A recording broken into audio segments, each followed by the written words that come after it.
Cult members. Who are they?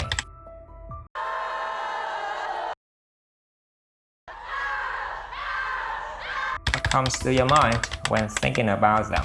Fanatics, weak-minded individuals, or victims of brainwashing? These are some of the stereotypes in the negative portrayal by the media. The thing is, this perspective pushes all the blames onto the victims. There must be something wrong with them to have been involved in such groups. However, this way of thinking relies heavily on overgeneralization, often stemming from prejudices, which fails to acknowledge the dynamic between psychological effects and social influence on cult membership. In reality, cult members, they're just like us, human beings with feelings, vulnerabilities, and a fundamental desire for meaning and belonging. Hi, Zed here, and welcome back to Something Event. In today's episode, let's dig deeper into the appeal of cults to their members and take a look at some of their recruiting tactics.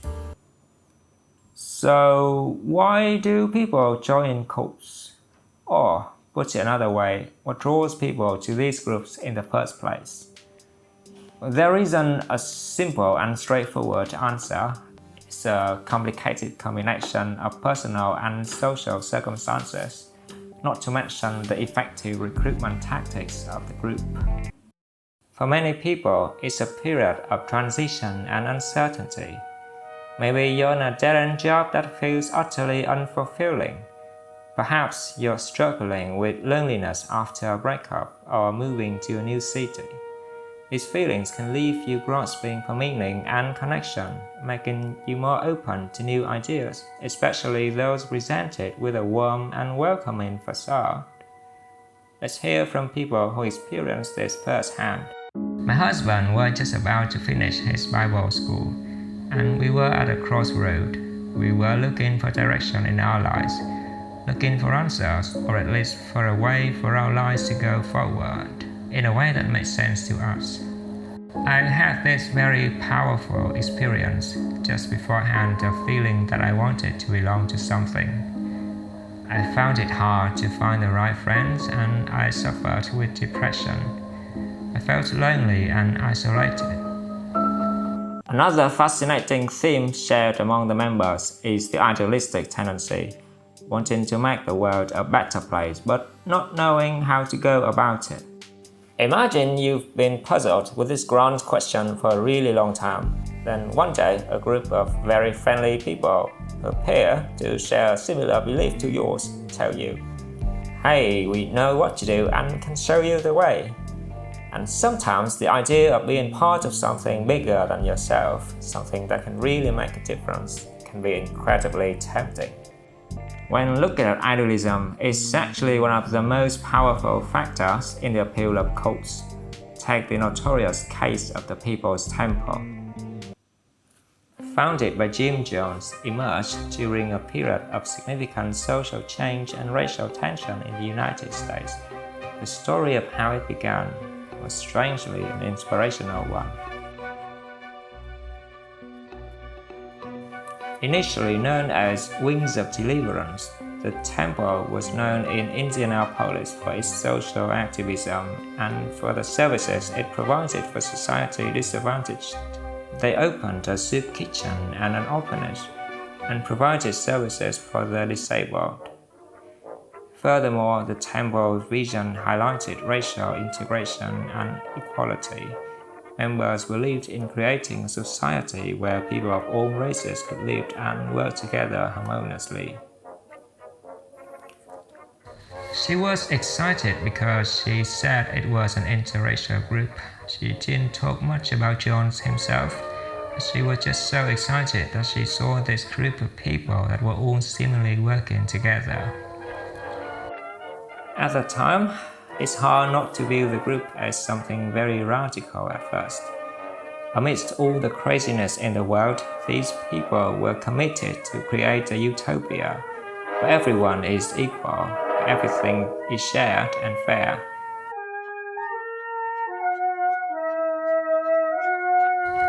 But you know, if you actually lived in a community where the money was pooled and everybody was equal, we could have the same meals, we could share the car. So I think that aspect really pulled me, and the lifestyle, the whole thing appealed to me.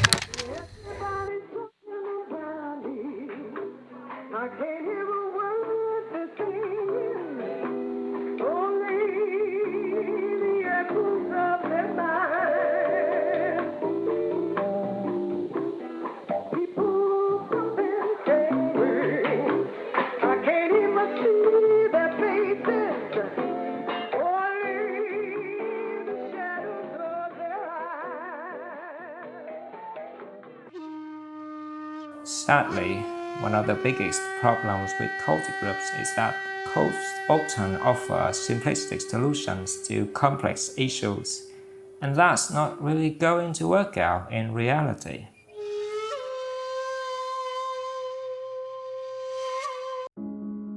Moving on to the other side of the matter, it's not a coincidence that people just run into cults and join them. Cults are known for employing highly manipulative recruitment strategies, usually create a subtle but lingering pressure to join onto their potential recruits. And the all-time favorite tactics of many cults is love bombing. So what is love bombing? You will be overwhelmed with an avalanche of love. It's like the saying, hey, we got all the emotional hugs you've been missing. Then they will shower you with affection, flattery, and validation, compliments, and lots of attention to everything you say.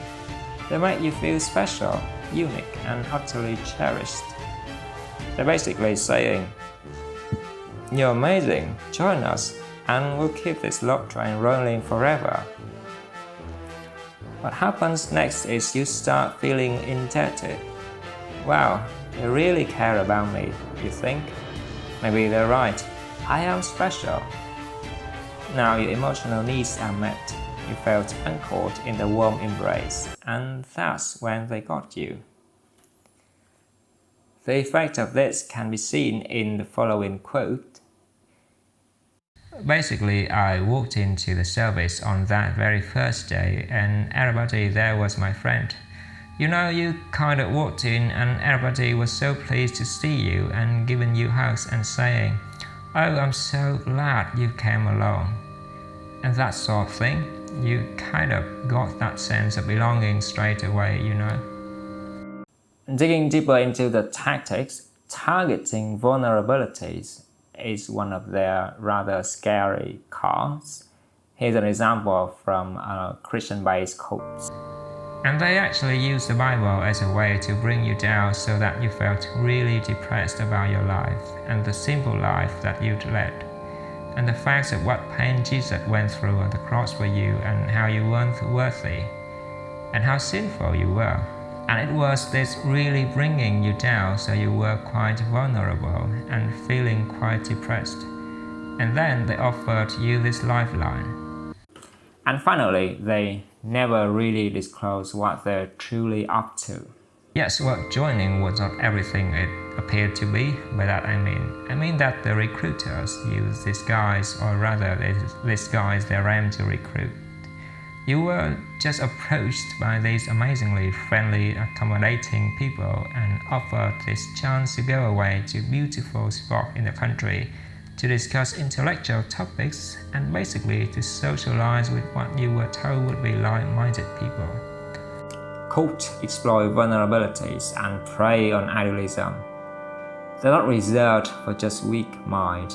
Anyone can be susceptible during a time of personal crisis or when they're on the path to search for meaning.